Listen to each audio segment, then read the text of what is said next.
Assalamu alaikum. Lecture 15. In the previous lecture, we have talked about the Quran and the limits of translatability. Now we are having a new lecture which is about translating native Arabic linguistic terminology. This is a very important lecture, and it will help you in the future to recognize the difference in terms of the terminology between the two languages, Arabic and English. Translating native Arabic linguistic terminology.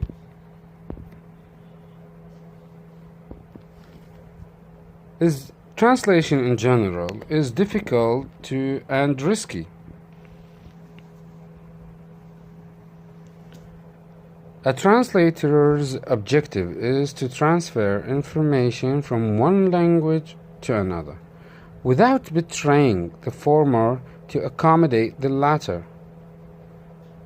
The translator uses the tools available for the task. If the tools are plentiful and well established, then translation appears less demanding than if the end of war demanded greater creativity. The linguistic terminology in the Western tradition has been developed and well established.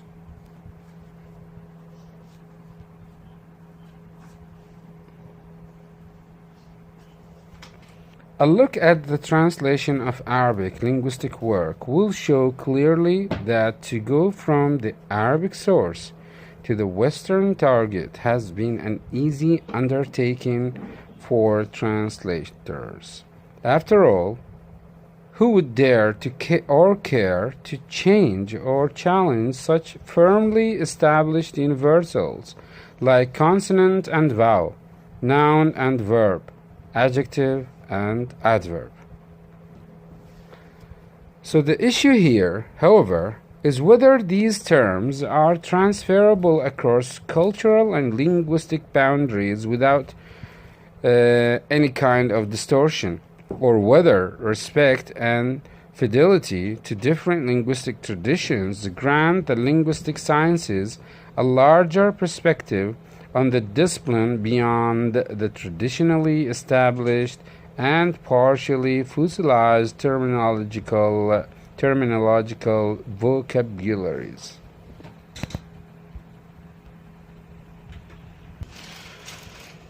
Starting in the 8th century, the 2nd century of Islam, Arab linguists demonstrated an uncommon interest in the analysis of Arabic and in the development of linguistics.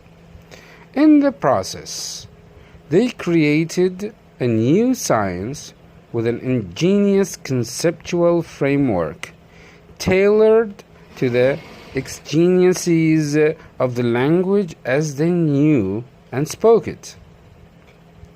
In this process of terminological creativity, they hewed a new path that avoided in both literal and figurative sense the corresponding terminological inventory most commonly used in other traditions.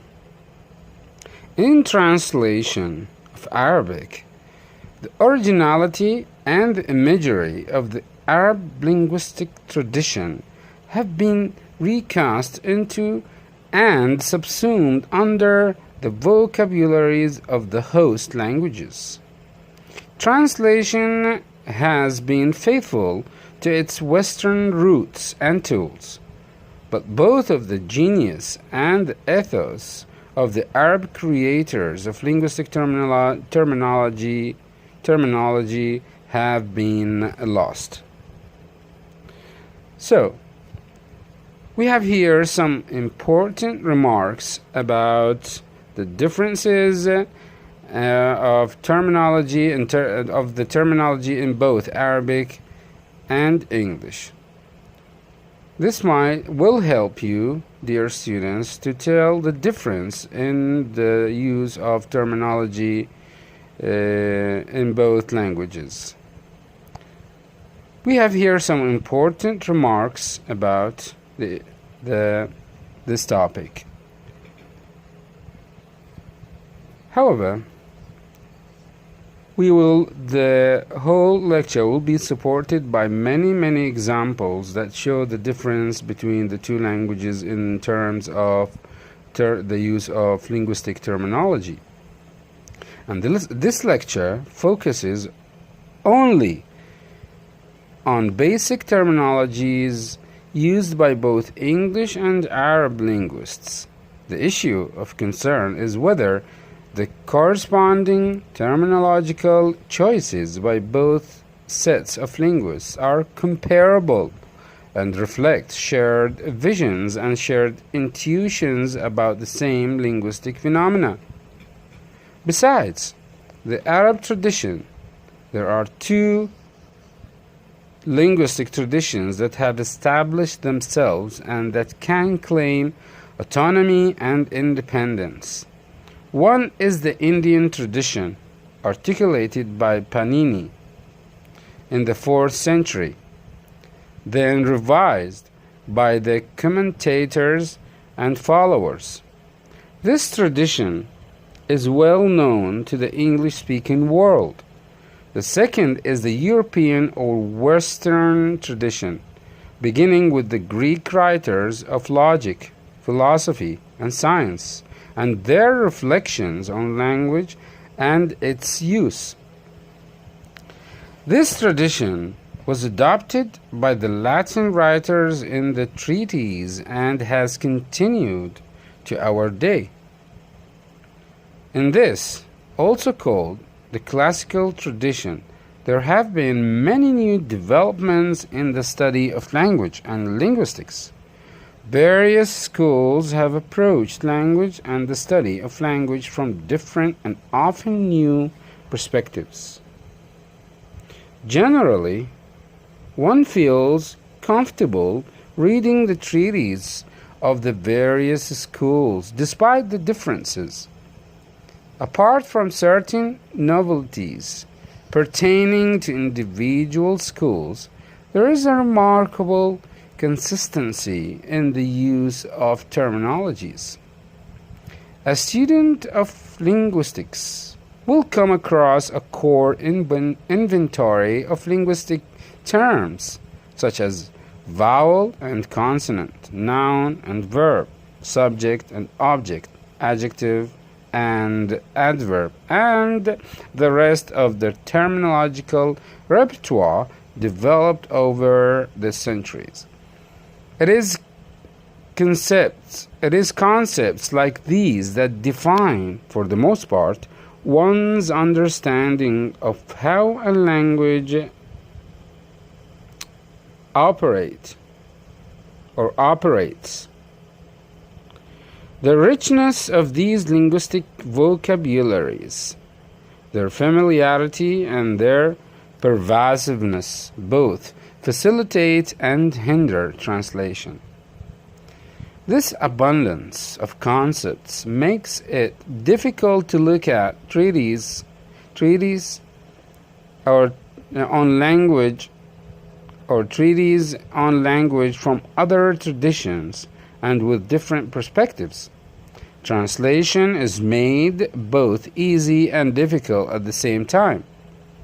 It is made easy because the richness makes understanding of language accessible. There is so much terminology that one is rarely at a loss to find the equivalence for what is expressed in another tradition.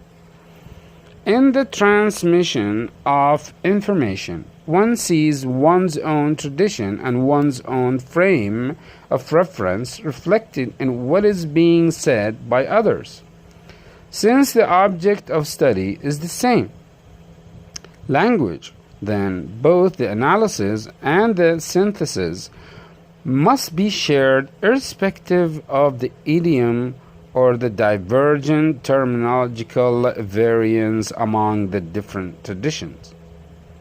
Translating Arabic linguistic treatises into English, in this case, becomes easier since the apparatus of linguistic terminology in English is so large that it can capture whatever may be found in Arabic and capture it fairly accurately. The abundance of analytical tools in English and the availability of a well-developed and finely elaborated linguistic conceptual repertoire also make it difficult to see what is different or original in the other traditions. In this case, the Arabic tradition. One is not claiming that translating Arabic linguistic terminology into a current and well-established conceptual framework of reference is not valid. On the contrary, it is most welcome since it has been the vehicle to render the Arab tradition available to the wider world of linguistic thinking. However, analysis of Arabic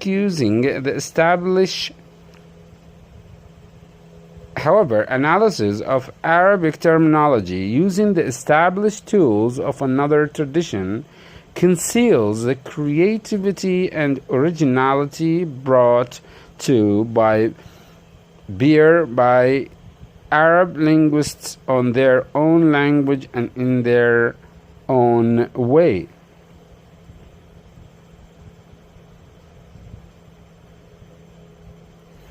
So, the analysis of Arabic using the established tool of another tradition, as we have said earlier, conceals the creativity and originality brought to bear by Arab linguists on their own language and in their own way.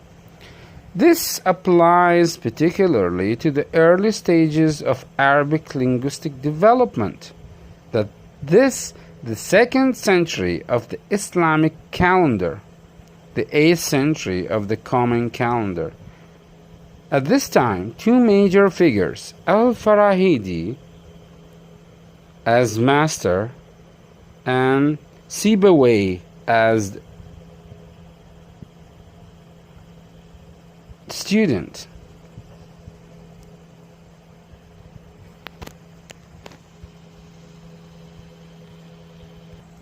so those two figures, Al-Farahidi as a master and Sibawayh as a disciple, established the Arab linguistic tradition. The terminology discussed here will be taken from their works: Kitabul Ain, the Book of Ain, a dictionary, which is a dictionary, and Al-Kitab, the book, a grammar. Their terminologies are, with few exceptions, still current in Arabic linguistic discourse.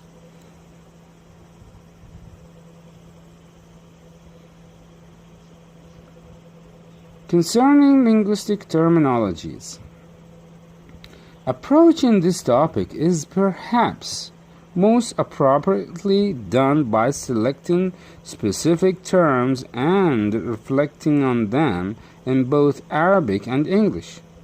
Since English linguistic terminology has been inherited mostly from the Western classical tradition, and since the classical tradition has been alleged as one of the sources of Arabic linguistic tradition,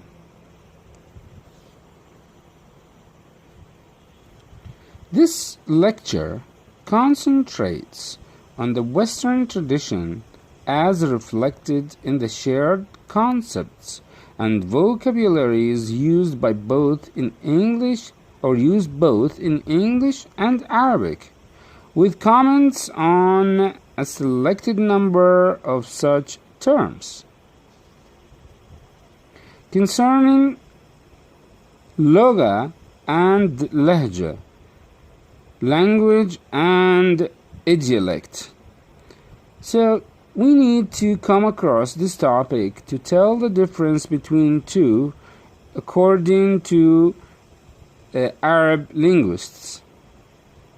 Language is a difficult concept to define, and it is wiser to begin with dialect, which is easier to define since it is confined to a specific speech community. Language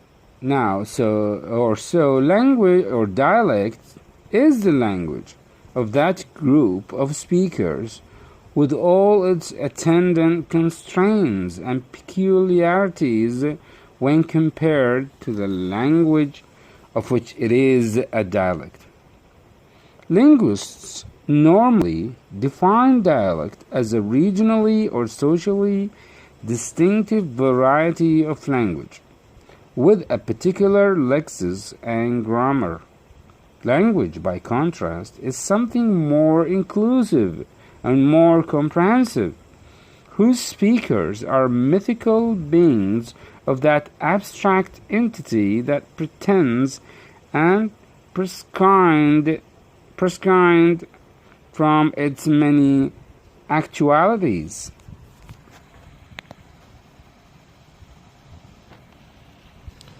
So, language, by contrast, is something more inclusive and more comprehensive than dialect. And language and the speakers of that language are mythical beings of that abstract entity that pretends that they are taking all their knowledge from its many actualities. Language can be defined as following. Language is a purely human and non-instinctive method of communicating ideas, emotions, and desires by means of voluntarily produced symbol. So this definition is according to Sapir, who is a famous and prominent figure in the field of linguistics. And he's a Western linguist. So this definition is taken, as I said before, from Sapir. So a language, according to this view, or to this definition, a language is a set of finite or infinite of sentences, each finite in length and constructed out of finite set of elements. So Chomsky says that a language is a set of finite or infinite of sentences, each finite in length and constructed out of finite set of elements. With those two notions in mind, it is not easy to locate Arab linguists' definitions for language. Early Arab linguists tended to be illustrative in their approach to language rather than definitional. There is a consistent use of the word lugha in Sibawayh in contexts that make clear its intended meaning. When discussing language differences, he consistently refers to Lahjatu Bani Tamim, language of Bani Tamim, Lahjatu Ahlil Hijaz, language of the people of Hijaz, Lahjatu Bani Asad, language of Bani Asad. Those three dialects were used by the people who lived in Arabia or in the Arabian Peninsula at that time. One of them has been standardized and taken as the standard Arabic, at that time for political reasons, economic reasons, and the like. So from these examples, he is not using language, I'm talking about Sibawayh now, he's not using language in the abstract sense, but is closer to Western usage of dialect. Even though one might be tempted to use lugha for language, it is not appropriate in these early treatises. According to Al-Farahidi, he defines lugha as اختلاف الكلام في معنى واحد, variance in speech with the same meaning. That is to say that Bani Tamim or Bani Asad and others vary their way of saying the same thing. So lugha, or while lugha does not occur in Sibawayh, it comes up in Al-Farahidi, in which he defines variously as taraffu'ul lisan, edge of the tongue, jarasul kalam, ring of speech, and as follows. So according to Al-Farahidi, lugha can be defined as or lahja can be defined as follows. فصيح اللهجة وهي لهجة التي نشأ عليها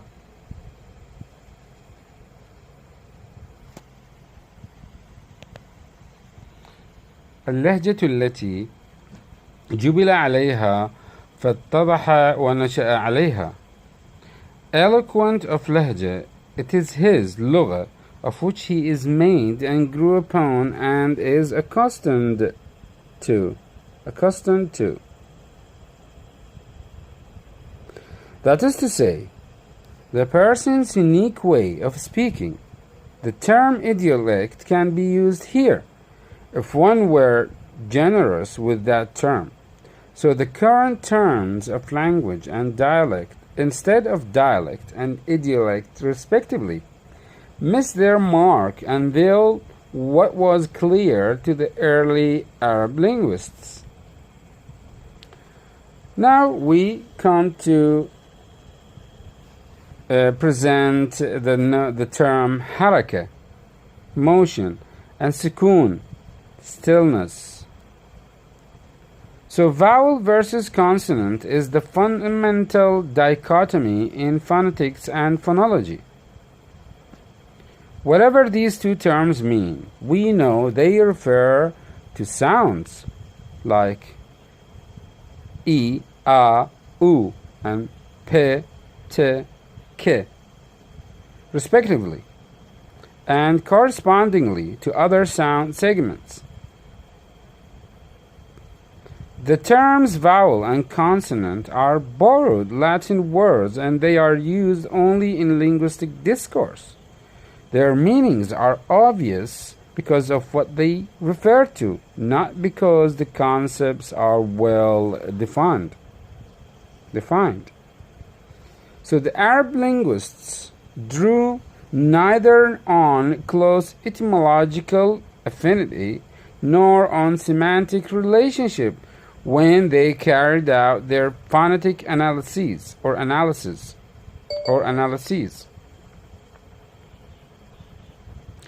They perceived the sounds of Arabic in a totally different manner. They referred to the sounds of Arabic as huruf, or huruf, letters, harf, letter. The reference to letter is just one of its meanings and not the most fundamental.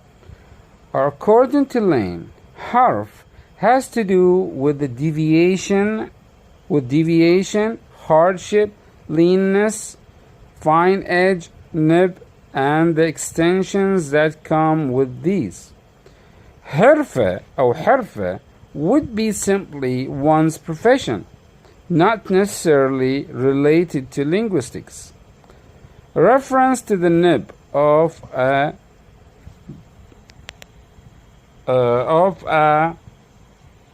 diagonally cut reed probably lead to the notion of letters produced with such an instrument. The Western concepts of vowel and consonant terms are far from what the Arabs had in mind. Sukoon. What is referred to as consonant here was referred to by the Arab linguists as harfun sakin, a still letter, and the general term sukoon, stillness. There is no hint that it is duplicating the basic meaning of the English Latin term in the sense of its etymology to sound at the same time along with sonant. So consonant is a term that relates one type of segment to another. In this case, the sound that co-occurs with a sonant or a vowel. The Arabic notion is expressed in terms of no action, no motion, and no activity to speak of. It gives it stillness. These letters become consonants only when they are in motion, set in motion by a haraka or motion. Consonant is Western term, not Arab.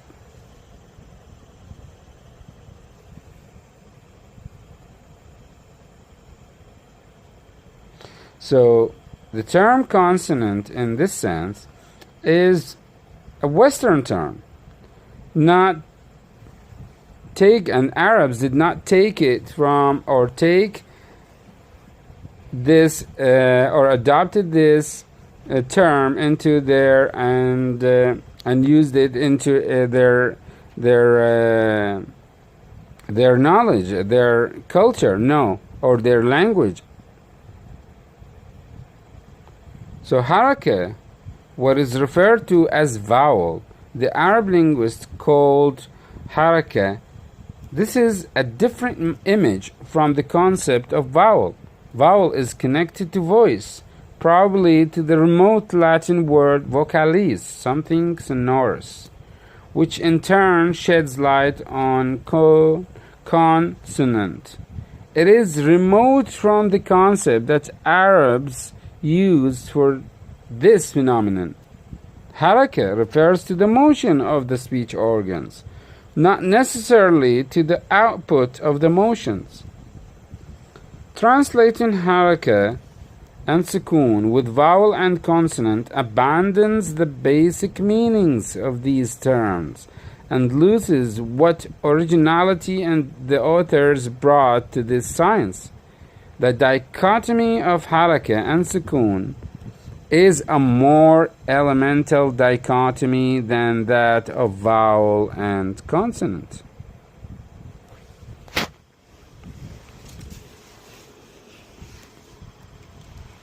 So we come to new terms used in Arabic grammar. Arab linguists have used hayz and makhraj. Hayz involves the divisions of the vocal tract for articulation. Hayz, according to Al-Farahidi, was a particular section of the oropharyngeal vocal tract where similar sounds with similar production were grouped.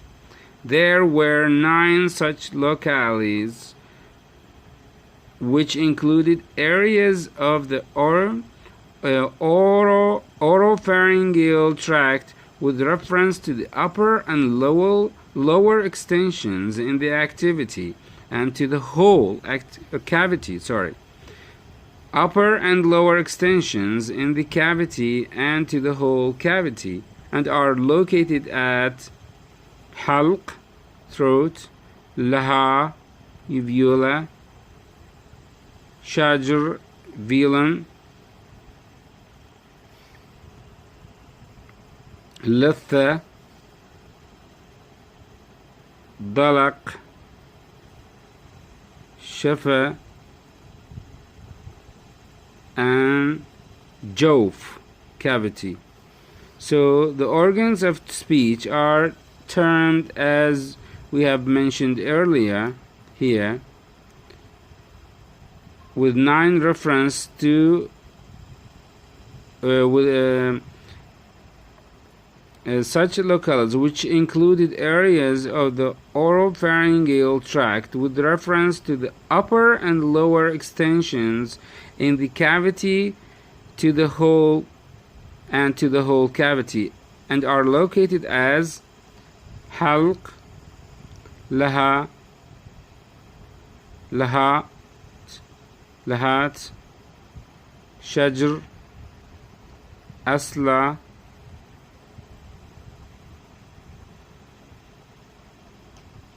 latha,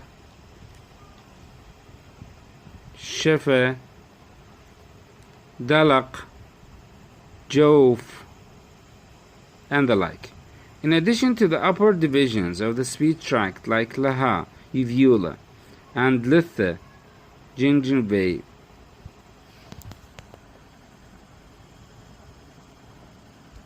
one finds asla, apex, as one of the locales of speech production. So it is insufficient to refer to them as points of articulation. For makhraj, exit, there is no real reflex in the English phonetic lexicon. Articulator and point of articulation are tools of the English phonetic lexicon to describe sound production. The activity articulator approximates or makes contact with the point of articulation, and in the process a sound is produced. The Arab linguist, on the other side, the Arab linguist's conception of makhraj is a different image. It is a three-dimensional visualization of articulation, where the vocal tract assumes specific shapes for the different huruf or letters of the language. It is that tunnel formation at a particular narrow constriction at the specified locale, that determines which letter is being formed and articulated, the narrowing of the speech channel that creates a makhraj. So translating makhraj with point of articulation mistranslates the term and loses both the three-dimensional image and the intent that the Arabic term captures.